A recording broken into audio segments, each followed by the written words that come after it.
Hoje eu fui para uma outra unidade na empresa e não deu tempo ir em casa buscar a minha querida esposa. Ela veio direto mas ela já está aqui também entre nós. João, capítulo de número 13.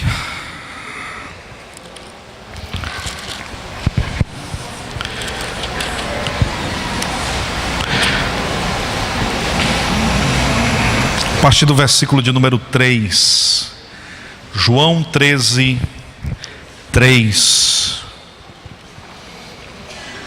Vamos ler até o versículo de número 15. Eu lerei, os irmãos apenas acompanhem, tá bom? Jesus, sabendo que o Pai tinha depositado nas suas mãos todas as coisas, que havia saído de Deus e que ia para Deus, levantou-se da ceia, tirou as vestes e, tomando uma toalha, cingiu-se. Depois, pôs água numa bacia e começou a lavar os pés dos discípulos e enxugou-lhes com toalha com que estava cingido. Aproximou-se, pois, de Simão Pedro, que lhe disse: Senhor, tu lavas-me os pés a mim? Respondeu-lhe Jesus e disse-lhe: o que eu faço não sabes tu agora, mas tu saberás depois. Disse-lhe Pedro: nunca me lavará os pés. Respondeu-lhe o Senhor Jesus: se eu te não lavar, não tens parte comigo. Disse-lhe Pedro: Senhor, não só os meus pés, mas também as mãos e a cabeça. Disse-lhe Jesus: aquele que está lavado não necessita de lavar senão os pés, pois no mais todo está limpo. Ora, vós estáis limpos, mas não todos. Porque bem sabia ele quem o havia de trair. Por isso disse: nem todos estáis limpos. Depois que lhes lavou os pés e tomou as suas vestes e se assentou outra vez à mesa, disse-lhes: entendeis o que vos tenho feito? Vós me chamais mestre e senhor e dizeis bem, porque eu sou. Ora, se eu, senhor e mestre, vos lavei os pés, vós deveis também lavar os pés uns dos outros. Versículo 15. Porque eu vos dei o exemplo para que, como eu vos fiz, façais vós também. Meu amigo Adenauê, orando a Deus, agradecendo ao Senhor pela palavra e orando por nossas vidas. Oremos, igreja do Senhor. Pai bendito, eterno, Senhor Deus, em nome do teu Filho e amado Senhor Jesus Cristo, agora nós nos colocamos, Senhor, tua igreja diante de ti, para pedir nesta noite, Senhor, que tu possa fazer um levantar neste lugar maravilhoso, cada vez maravilhoso como o Senhor tem feito. Abençoa as vidas, Senhor, e os ouvidos daqueles que possam ouvir, até onde essa palavra pode chegar. Aqui, Senhor, nós te pedimos também pelo teu Filho que irá interpor nesta noite, Senhor, pedido de ti, palavras vindo do teu coração para o coração da tua igreja, e que a tua igreja, Senhor, possa estar preparada pelo teu Espírito para receber e sair caminhando e glorificando o teu nome das tuas grandezas neste lugar. Em nome de Jesus, queremos te agradecer por tudo. Amém. E a igreja que crê, diga amém. Amém. Aleluia.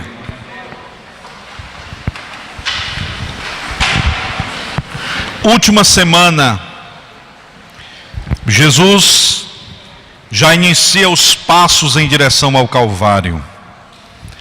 Menos de 5 dias depois, se concretizará o evento mortis. Cristo será elevado no madeiro e então pronunciará a linda declaração: Tetelestai, está pago, está consumado.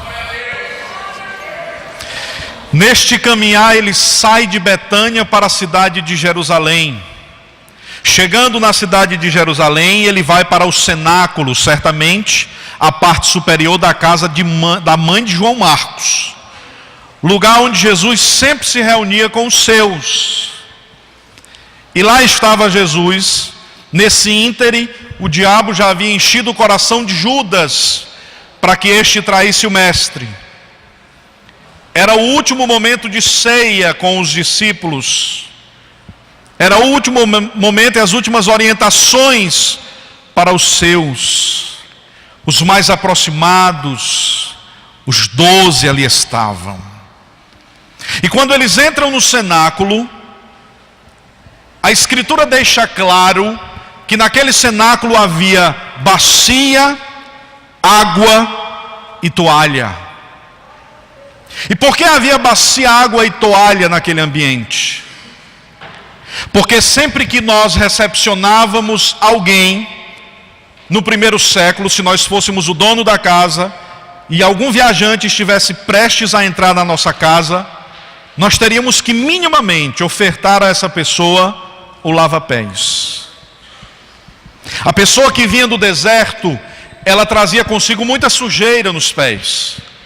E por que era preciso lavar os pés? Porque sentar-se à mesa sem lavar os pés era sujar ainda mais a roupa, visto que eles se sentavam de joelhos e sentavam-se sobre os pés.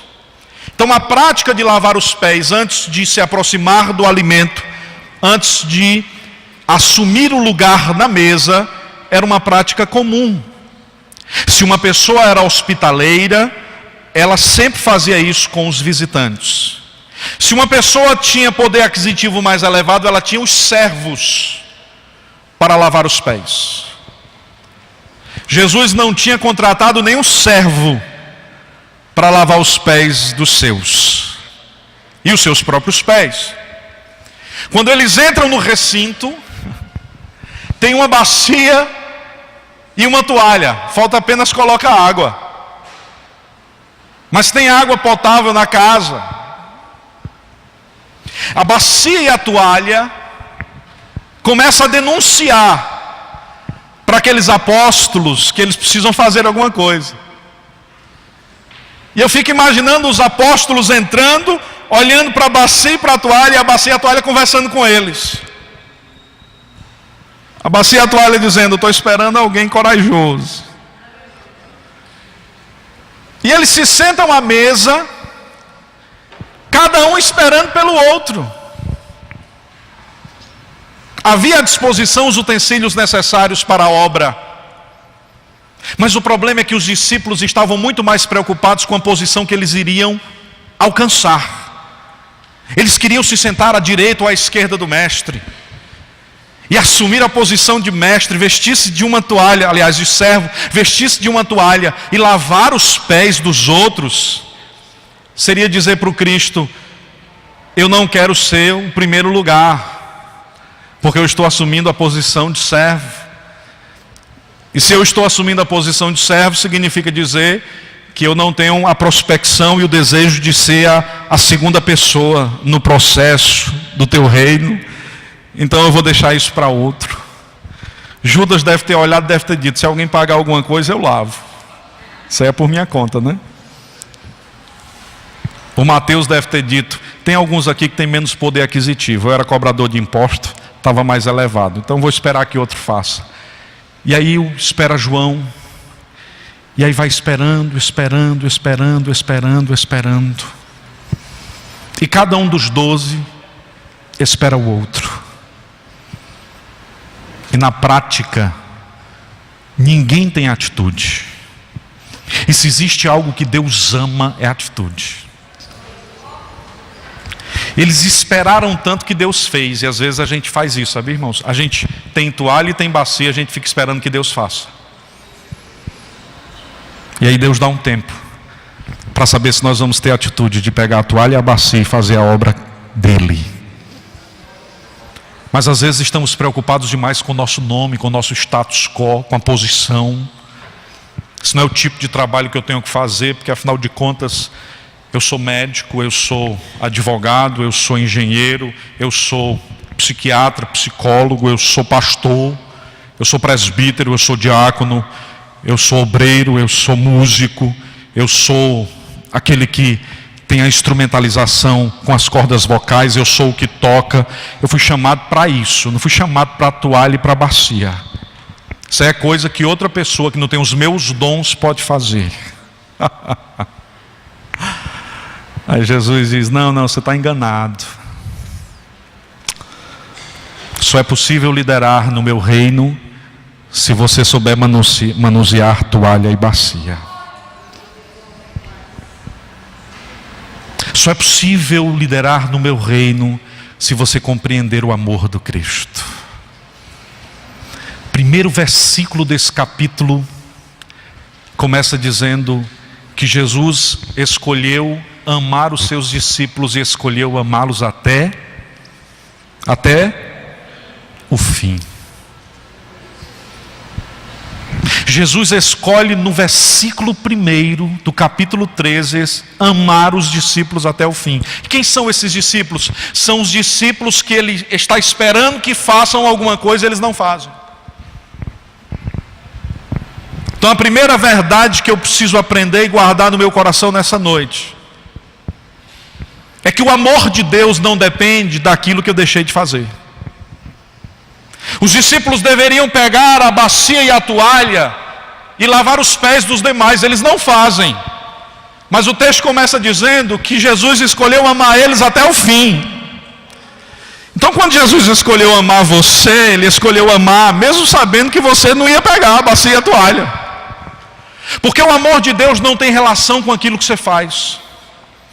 Porque o amor de Deus não tem relação com aquilo que você é. O amor de Deus não tem relação com a quantidade de obra que você produz, com a quantidade de sementes que você lança ao solo. O amor de Deus não tem relação com a quantidade de acertos, com a sua capacidade de jejuar e de orar, de ler a Bíblia ou de citá-la. O amor de Deus não tem relação com a sua capacidade de viver em santidade. O amor de Deus tem relação único e exclusivamente com Ele mesmo. Por isso que Ele é perfeito. Ele escolheu te amar não por tua causa, mas por causa dEle. Porque Ele é amor e graças a Deus por isso. Graças a Deus por isso.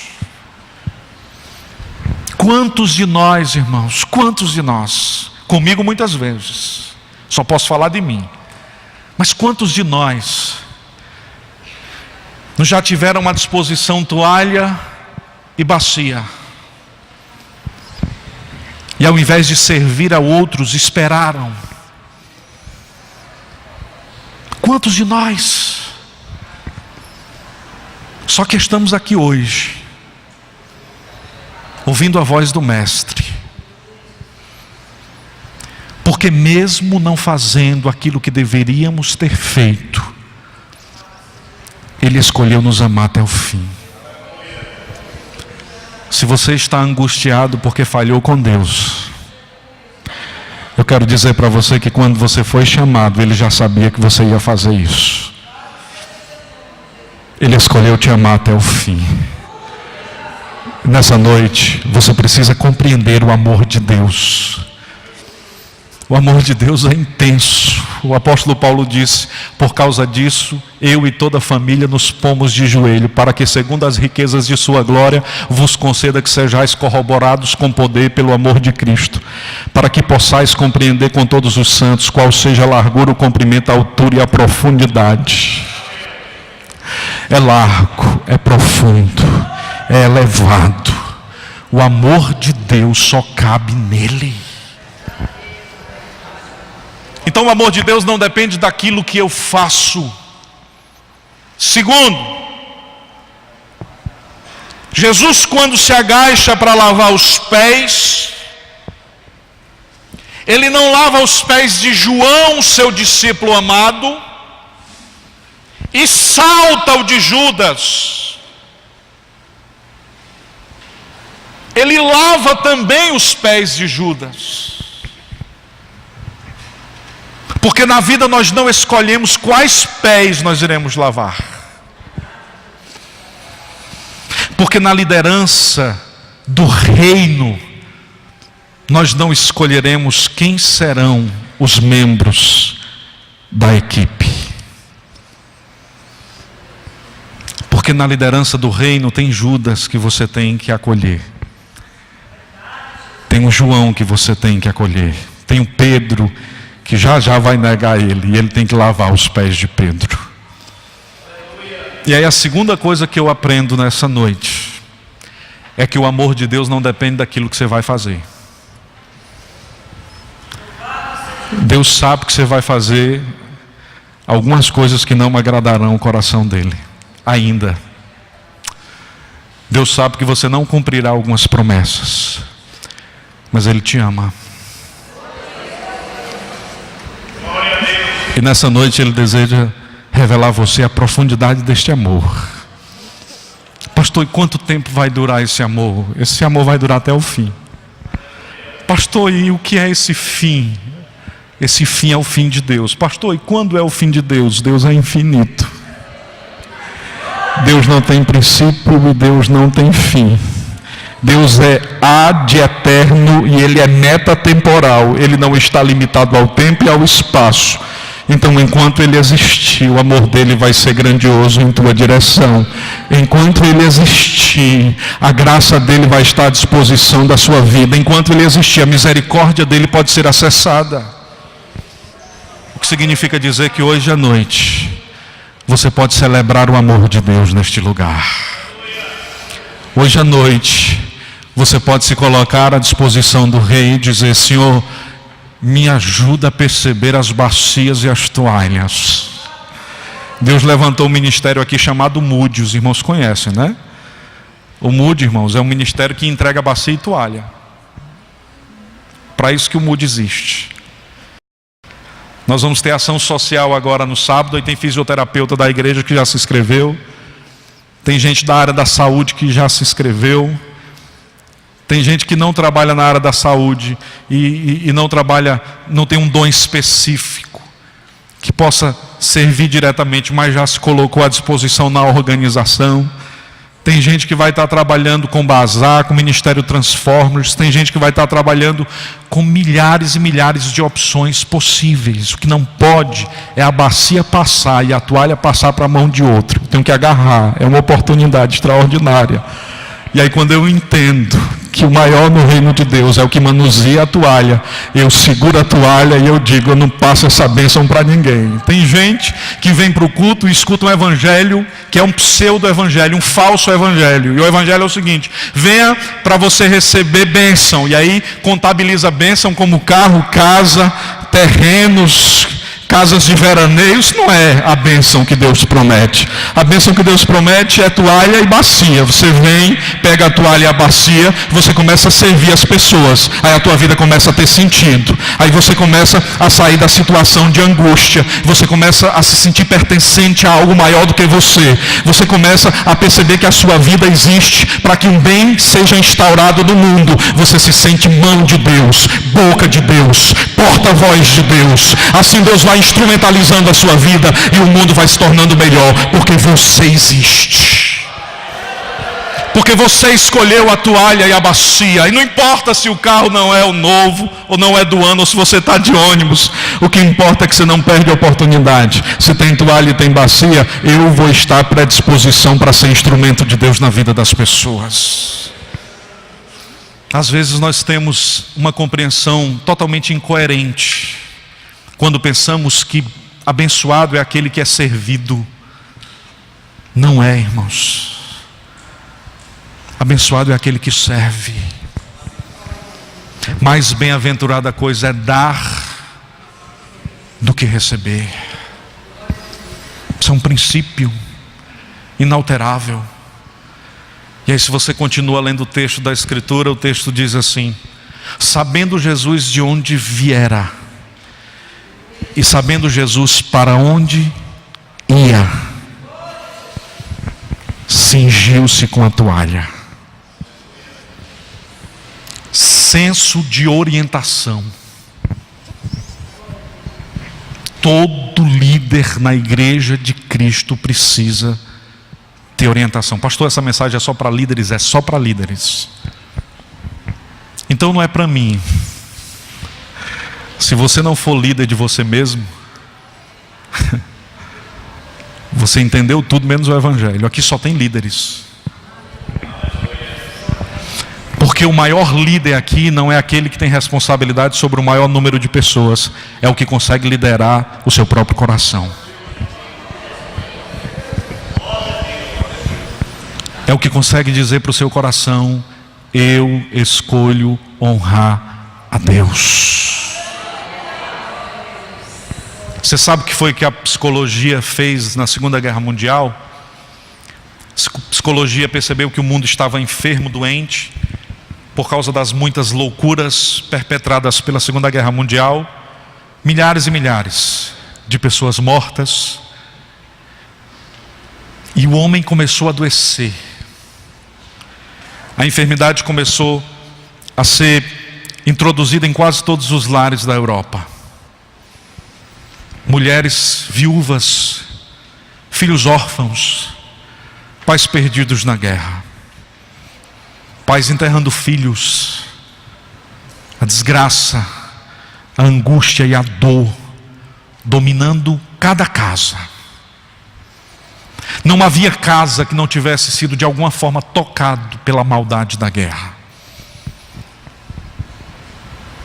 Nesse ano se desenvolve as maiores escolas de psicologia e começam a estudar a alma, porque as pessoas começam a entrar em transe e em loucura, e as doenças psicossomáticas começam a aparecer de forma mais clara.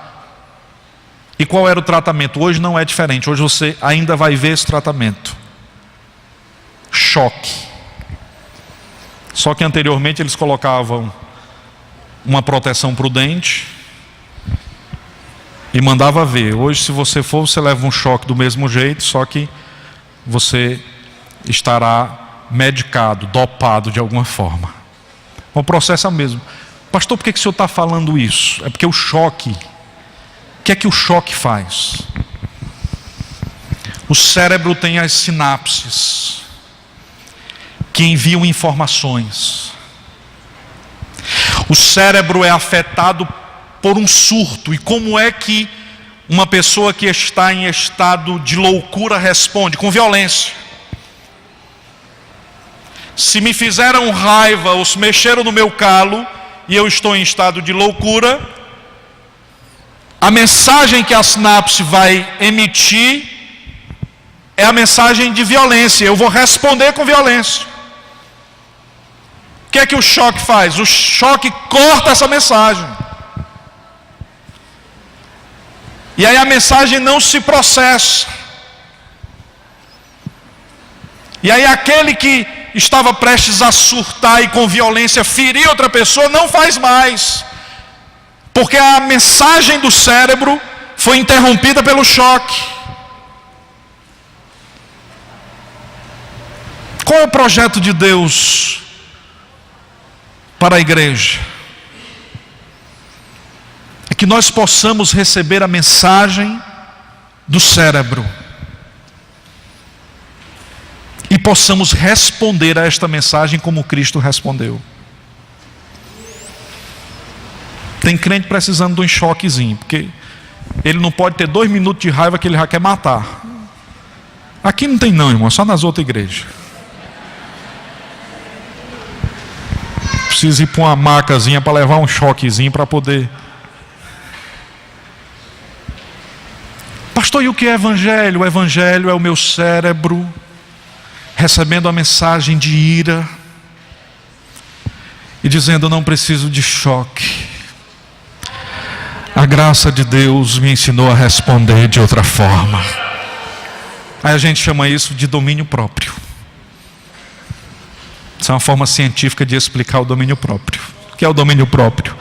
Você está respondendo as sinapses, do cérebro de forma correta.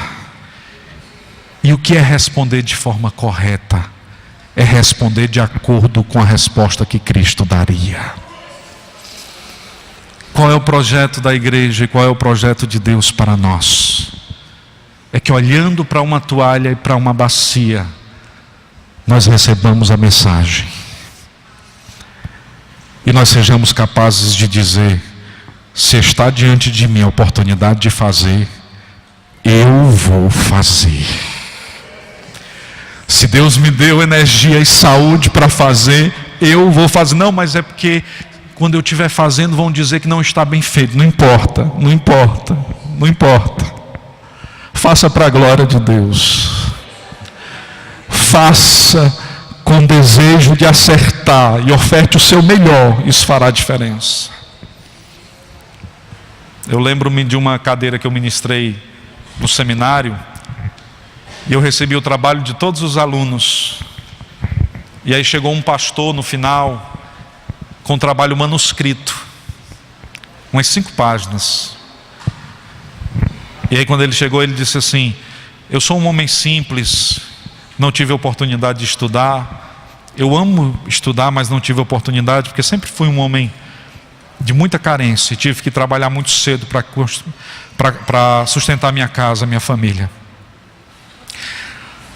E eu não sei se quer mexer em computador, não sei nem onde é que liga um computador. Então eu não pude entregar o trabalho digitado. O meu trabalho é manuscrito. Aí ele disse assim: e o senhor pode ter certeza que eu não consegui responder as 4 perguntas, que foram 4 perguntas que eu fiz. Eu não consegui responder as 4 perguntas à altura.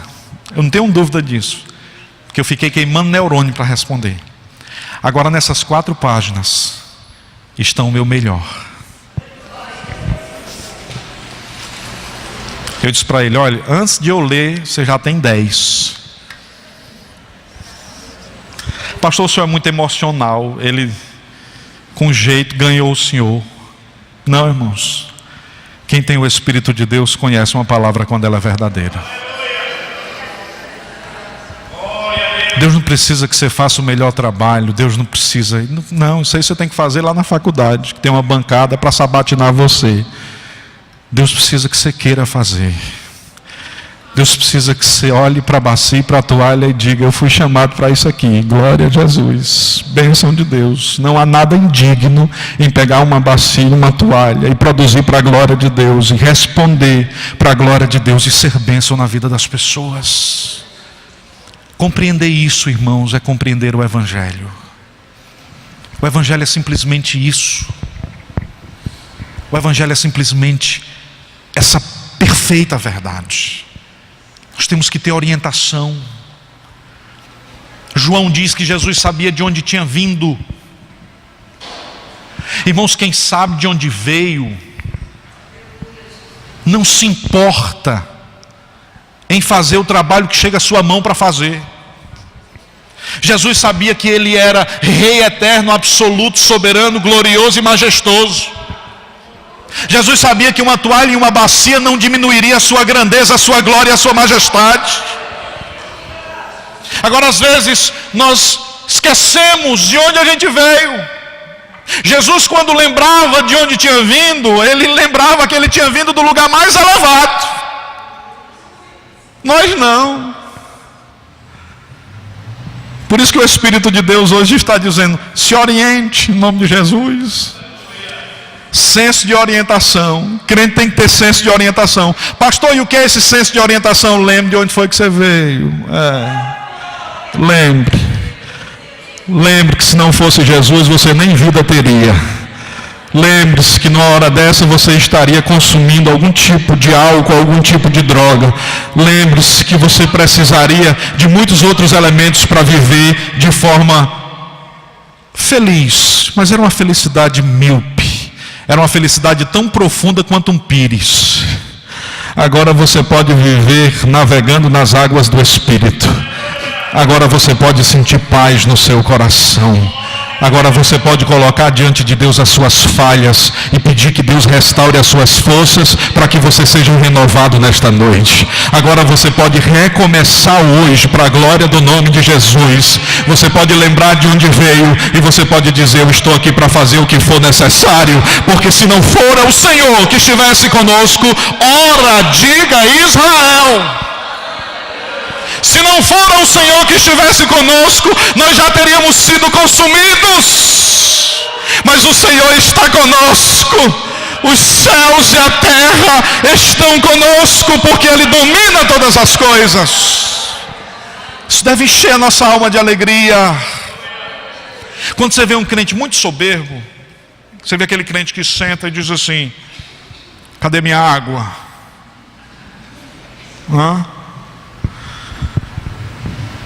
preocupe. Eu não esqueço mais um dia que eu estava conversando, eu estava no interior, meu sogro chamou um pregador de São Paulo, e esse pregador veio ministrar, aqueles pregador do Camboriú, e esse pregador cobrou rios de dinheiro para pregar no fim de semana. A igreja queria muito trazer o pregador que estava na fama, na vez, né?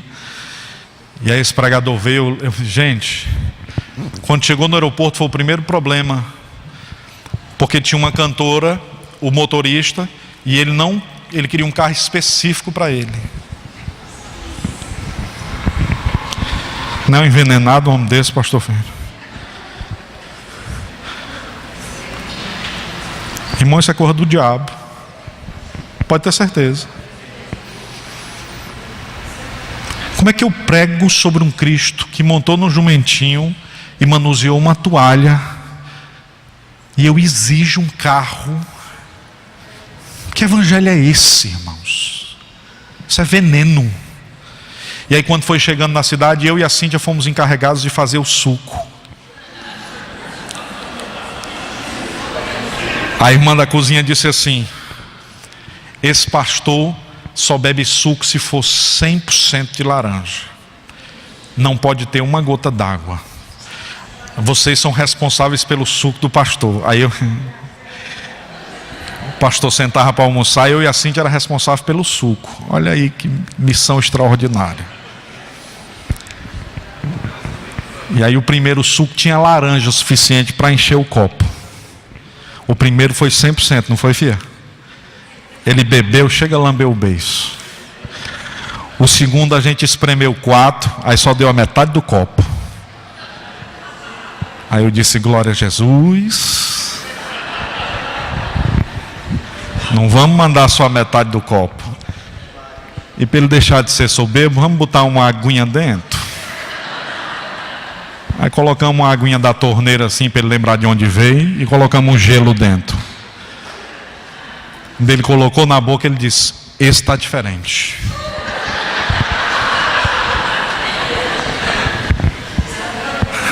É o gelo. Irmãos, eu me lembro do pastor Francisco Raimundo, né? Ele foi pregar um dia numa igreja. Quando chegou lá, tinha um pregador muito conhecido, um cantor muito conhecido no Brasil. Foi cantar antes dele, disse: não estou gostando da organização. Eu pedi 17 toalhas brancas. Aí o pastor Francisco Raimundo foi pregar de Natal. O maior pregador que eu já tive o privilégio de ouvir pessoalmente. O homem mais ungido de Deus. O homem mais extraordinário em se tratando de exposição bíblica que eu já ouvi na minha vida. O homem era tão crente que Deus levou ele para o céu ficar ainda melhor. Morreu novo, homem de Deus. O pastor Chico Raimundo pegou no microfone e disse: meus irmãos, viu? Falar desse jeito. Tem irmão que é bom a gente pegar uma toalha, passar na lama e deixar a outra parte branca. Aí coloca assim a lama escondida, para quando ele for lavar o rosto, ele com o olho fechado, ele pegar assim a toalha e passar a lama no rosto. Depois ele olhar no espelho e se lembrar de onde veio. Miserável pecador, ébrio. E esse cantor foi tirado da sarjeta. Ébrio, desgraçado. Jesus chama, cura, batiza com o Espírito Santo, enche de vida. Eu quero 17 toalhas, vá te converter. O camarada ficou bem quietinho, querendo morrer. Que vontade, hora boa para morrer, né, irmão? Numa situação dessa. Mas o Evangelho não negocia essas coisas. De onde foi que a gente veio? Eu vim de uma vida de angústia. Eu vim de uma vida de pecado, de maldade. Foi de lá que eu vim. E quando o Evangelho me alcançou, eu encontrei paz. A morte deixou de ser problema e a graça de Deus se tornou real na minha história. Eu tenho que lembrar disso sempre, de onde eu vim. Glória a Jesus. Só que a gente tem que lembrar também para onde a gente vai. É uma jornada, estamos em trânsito. Eu contei uma história aqui quando eu assumi essa igreja, 1 ano atrás. Os irmãos lembram que dia 22 agora já fará 1 ano que nós estamos juntos. Passa muito rápido. 1 ano que nós estamos juntos aqui, nessa comunidade. E eu contei uma história, mas tem muitos irmãos novos na igreja e talvez alguns não lembrem. E o Espírito de Deus me fez lembrar dessa história agora, e eu queria contar. Nós precisamos saber para onde a gente vai. Porque senão a gente olha para a toalha e para a bacia e a gente acha que é indigno. Que é um trabalho que deve ser feito por quem não tem o mesmo preparo que nós temos. Isso é possível, irmãos. 2 missionários passaram mais de 30 anos servindo a Deus na Índia. 30 anos. Depois de 30 anos servindo a Deus, a junta missionária os trouxe de volta aposentados, agora já velhinhos. Quando foram tinham aproximadamente 40 anos e agora estavam retornando com 70 anos de idade, já velhinhos. E eles na embarcação retornando, e o marido dizia assim para a esposa: minha filha, quando a gente chegar no porto vai ter uma bandinha lá esperando a gente, e a igreja deve estar toda reunida, vai ser uma festa. 30 anos a gente servindo a Deus e a igreja nos ajudando, e agora a gente voltando para a nossa terra natal. E aí eles chegaram, quando eles chegaram eles viram que tinha realmente uma festinha preparada, só que era para um político que estava no outro andar. Aí o político saiu e a festinha saiu na frente do político. Ele disse: mas ninguém veio pegar a gente. Não foi ninguém da igreja. Aí eles foram caminhando para casa. No caminho ela disse assim: isso aí no mínimo a igreja está fazendo uma surpresa. Da gente chegar lá, aquela nossa casinha velha vai estar reformada. E a igreja vai estar lá, numa alegria, esperando a gente. Vamos confiar, filho? Vamos. Aí foram caminhando. Quando eles foram se aproximando da rua de casa, olharam e perceberam que a frente da casa não tinha porta nem janela. Aí eles chegaram em frente à casa, quando chegaram tinha mato de mais de 1 metro dentro da casa e não tinha mais nenhuma porta. Aí o missionário olhou para a esposa e disse assim: minha filha, eu vou comprar um lanche para nós aqui na esquina. Entre nessa casa em nome de Jesus e pergunte para Deus se é isso que Ele tem para nós quando a gente volta para casa. Disse: tá bom, meu filho, eu vou perguntar. Aí o missionário saiu para ir comprar o pão e ela entrou. Aí ela disse: Senhor, é isso que o Senhor tem para nós quando a gente volta para casa? Aí ele voltou com um pão na mão. Quando ele voltou, ela estava falando língua estranha e com um sorriso no rosto. Aí ele disse: minha filha, por que você está com um sorriso tão lindo no rosto, no momento de tanta tribulação? Ela disse: porque o papai falou comigo. E ele disse: o que foi que o papai disse? Eu perguntei assim: Senhor, é isso que o Senhor tem para a gente quando a gente volta para casa?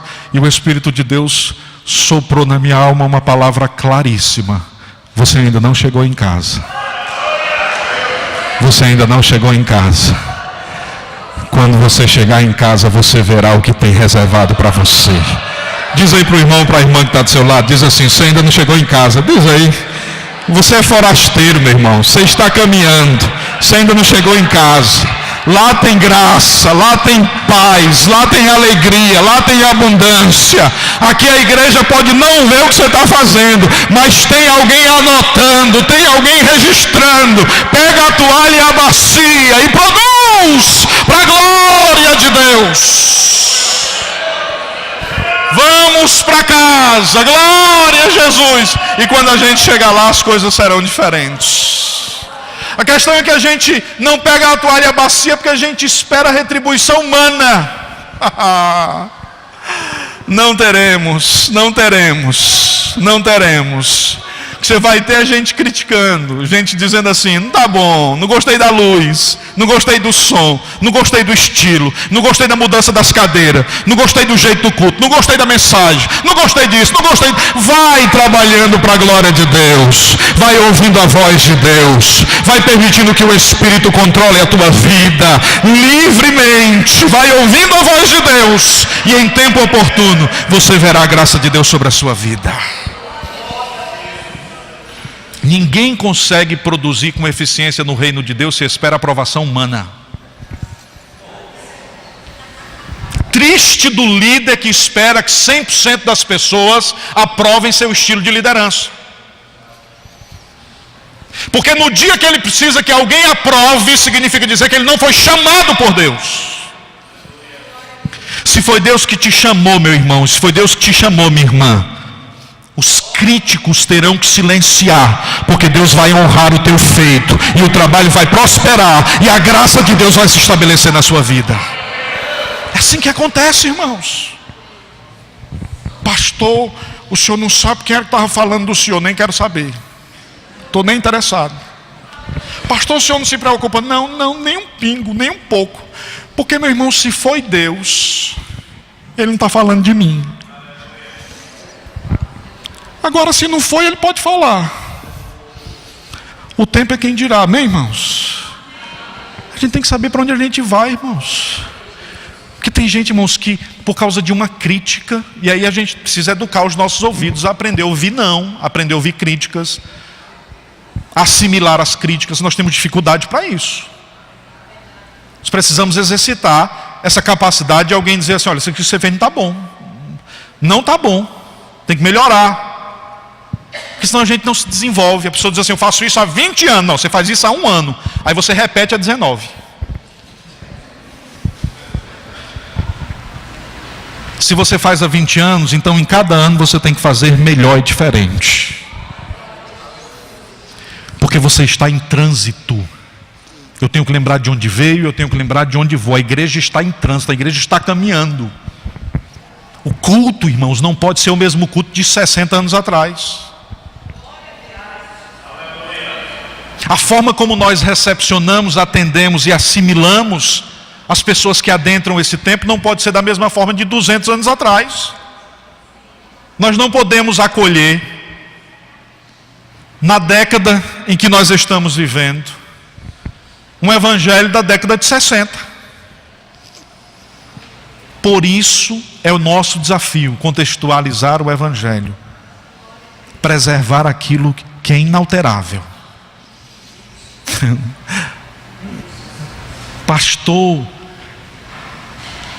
tem irmã que está se vestindo muito mal. Olhe para minha esposa.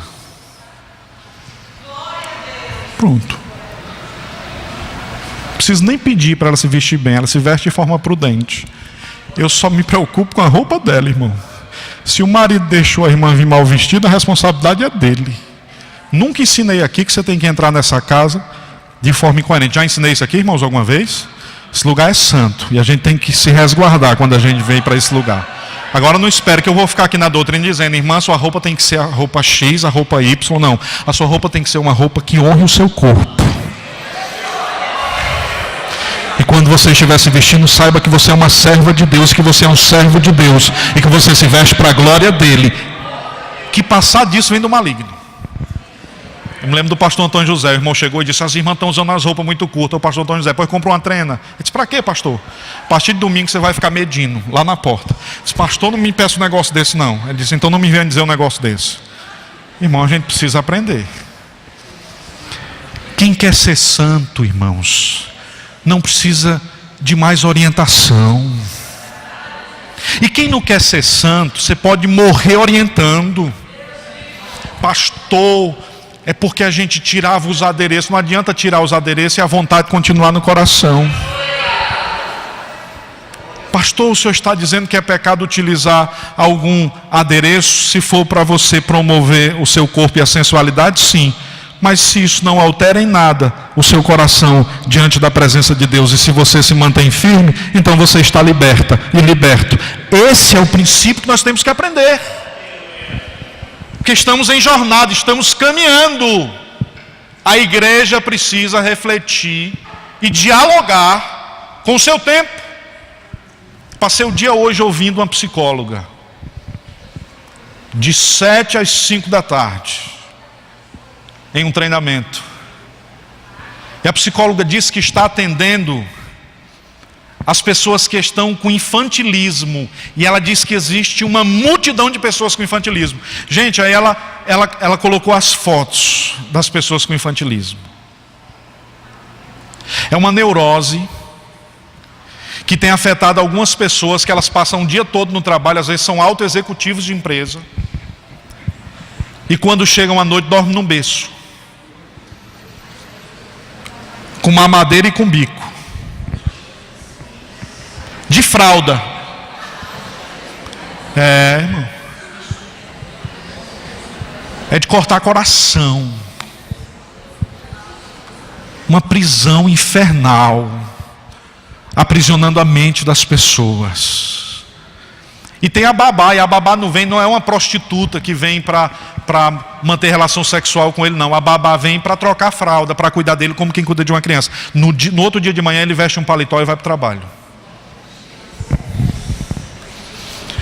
Isso é para vocês terem ideia. E eu sei que muitos aqui têm, principalmente quem trabalha na área da psicologia, das muitas neuroses que existem. Isso era um problema que há 20 anos atrás a gente não precisava resolver. Mas hoje a gente precisa, porque tem muita gente sendo machucada pelas mães e pelos pais. E porque perderam a infância, querem recuperá-la quando estão com 40 anos de idade, não sabem discernir isso. E não tem o Evangelho e não tem o Espírito de Deus para fazê-los compreender que existe vida e graça e liberdade e perdão. Mas você está aqui nesta noite, você não precisa de nenhuma outra coisa. A graça de Deus é quem te faz pleno, a alegria de Deus é quem te faz pleno. Celebre ao Senhor. Pastor, qual é o propósito do Evangelho? O propósito do Evangelho é a expansão da saúde mental, irmãos, da saúde física, da saúde social e da saúde espiritual. Porque a minha filha será acolhida, a minha filha será instruída, porque o seu filho e a sua filha serão acolhidos e instruídos. E nós caminharemos até o fim, decidindo ensinar às nossas filhas e filhos que há honra na toalha e na bacia. Quando Jesus se aproxima de Pedro, Pedro dá um salto com a falsa humildade. Ô Pedro atribulado, quando eu chegar no céu eu vou dizer assim: Pedro, sinceramente Pedro, só Jesus para te amar até o fim, porque tu era atribulado demais. Dizer: Pedro, se eu fosse Jesus, eu já tinha cortado as tuas 2 orelhas.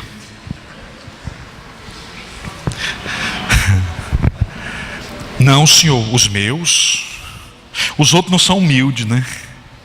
Mas como eu sou humilde, o Senhor não vai lavar os meus pés. Aí Jesus, irmão, Jesus tinha uma forma de ensinar extraordinária. Aí Jesus disse assim: tudo bem, Pedro, sem problema algum.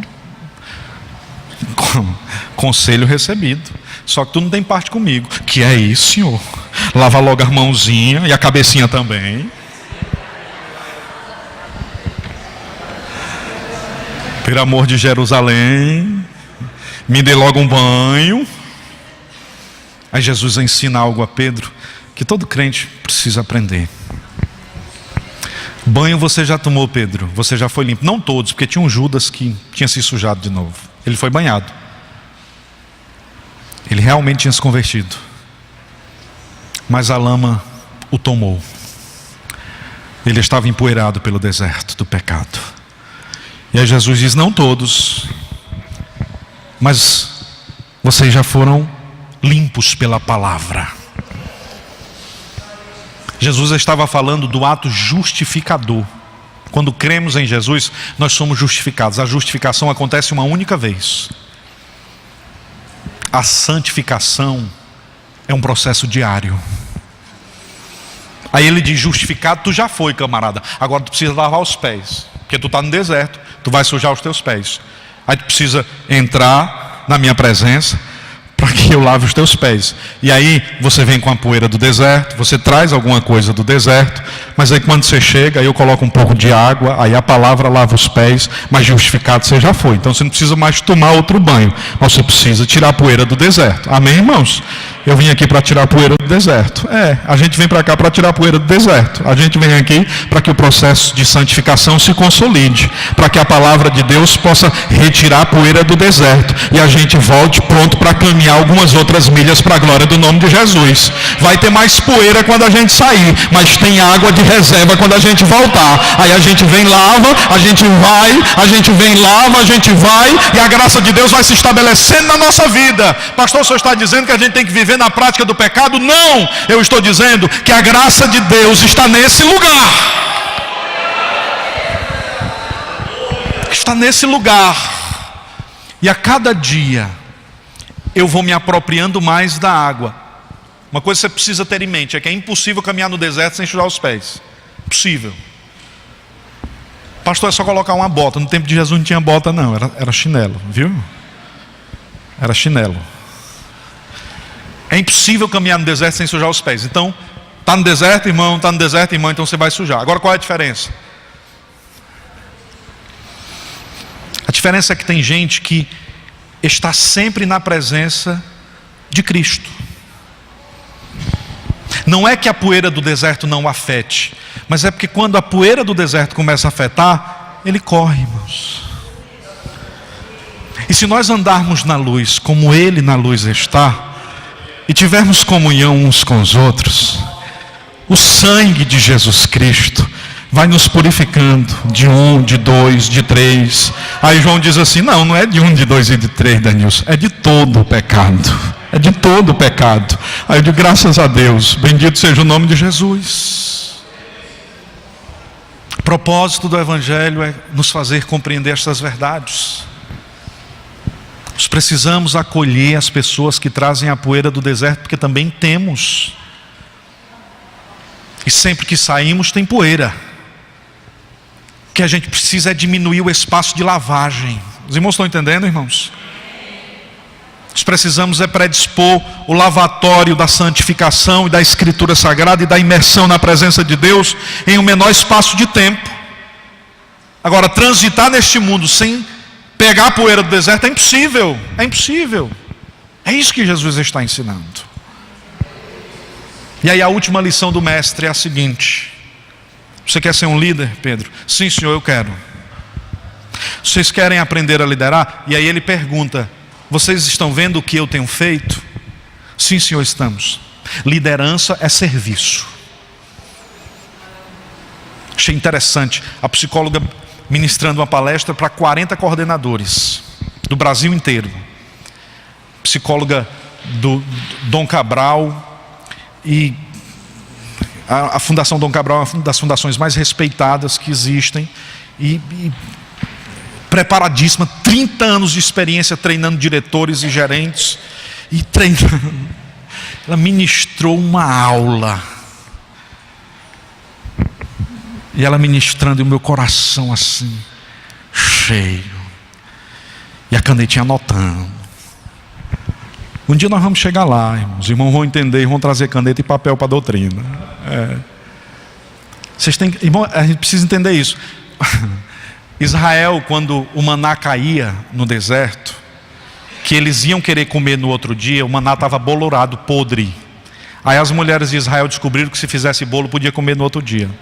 Então você tem que trazer uma canetinha com papel para você fazer os bolos. A mensagem de hoje só serve para hoje, mas o bolinho que você fez vai servir para amanhã. A gente vai fazendo o bolo, é importante. E aí eu fui tomando nota. Quando foi 3 horas da tarde, ela foi fechar o treinamento. Ela disse: a única coisa que eu quero que vocês guardem de tudo que a gente disse e jamais esqueçam é que só existe uma forma de vocês conquistarem uma equipe e terem uma equipe de alta performance. Sabe como é? Servindo a equipe. Eu digo, olha aí, eu descobri isso agora. Aí ela ainda deu o nome do autor e o nome do livro. Aí eu disse: o livro está errado e o autor também. Há 2000 anos atrás, o Rei dos Reis e Senhor dos Senhores pegou uma toalha e uma bacia e disse: quer liderar? Então aprenda a servir as pessoas. Porque Porque você vai servindo e você vai conquistando o respeito das pessoas, a consideração das pessoas. As pessoas vão vendo que a sua relação com elas é uma relação de serviço, que você as ama de verdade, e as pessoas vão dizendo: eu vou para qualquer lugar com aquela liderança, porque ela se entrega por mim, ela se doa por mim, ela é bênção na minha vida. E assim vai se contextualizando e se estabelecendo uma liderança no reino de Deus. E aí eu queria, para a gente concluir, que faltam 7 minutos, eu queria, para a gente concluir, lembrar os irmãos das lições que a gente estudou hoje. Primeiro, sucesso no reino de Deus não é medido pela quantidade de pessoas que seguem você. Sucesso no reino de Deus é medido pela quantidade de pessoas que você consegue tocar com seu serviço. Pastor, eu tenho 1 milhão de likes. Isso não é sucesso. Tem gente mentindo e vendendo a própria alma por isso. Sucesso é você dizer assim: tem 20 pessoas, tem 15 pessoas, tem 10 pessoas, tem 5, tem 2 pessoas que vão viver eternamente por minha causa, porque eu fui um instrumento de Deus na vida daquela pessoa, e ela agora está salva na pessoa bendita de Jesus Cristo. A Escritura diz que quem ganha a alma é sábio. Amém, irmãos? Encobre uma multidão de pecados. Segundo, o orgulho fez os discípulos esperarem uns pelos outros. Vocês lembram disso? O orgulho fez os discípulos esperarem uns pelos outros. A soberba fez Pedro negar a água. A santidade pegou uma bacia e uma toalha e limpou o orgulho e a soberba. Então, se você entrou aqui hoje à noite com algum resquício de soberba, a santidade está aqui nesta noite para limpar todo tipo de orgulho do seu coração e dizer que você é servo, dizer que você é servo e que você pertence a um reino perfeito. Terceiro, o servo não é menor do que o seu Senhor. Jesus disse isso, sim ou não? O Senhor não é maior do que o servo e o servo não é menor do que o Senhor. Isso é um princípio. No reino de Deus não há grego nem cita, escravo ou livre, homem ou mulher. No reino de Deus todos são um. Quarto lugar, nenhum serviço é indigno quando a intenção é sagrada. Pastor, mas eu vou ter que levar bolacha para servir bolacha para o pessoal.